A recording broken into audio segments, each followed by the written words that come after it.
Then, if you don't have voltage and current in one pallet, first check the fuse. Okay? Normally, if you lose one power supply, you only have 3 pallets on the air, 3 pallets off. That means power supply. If you lose only one pallet, check the fuse first. Okay. What else? If the blower stop, first check if the capacitor is good or not. Normally, these blowers stop after 45,000 hours.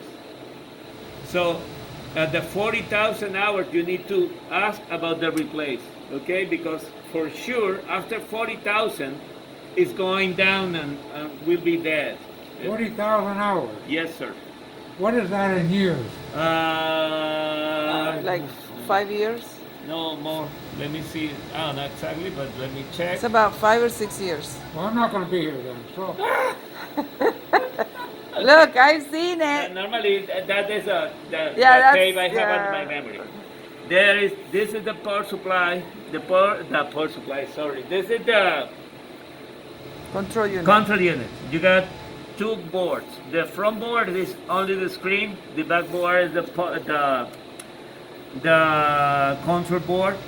You got one additional port for control the power supply. If the board lose one port because, I don't know, a lightning strike or something like that, you can configure the last port in order to fit the control for the power supply. This is 232 USB monitor, voltage and current, and this is some kind of control inside the transmitter. The other side is the RF cavity. You got there the 6 pallet, combiner, and splitter. And the fuses you need to check are back behind here. Is display, driver, you don't need to check the driver because it's when you use this amplifier in the single mode, in the standalone. And the other one is the fuse for protect the blowers. What else? Okay, each amplifier is totally protected.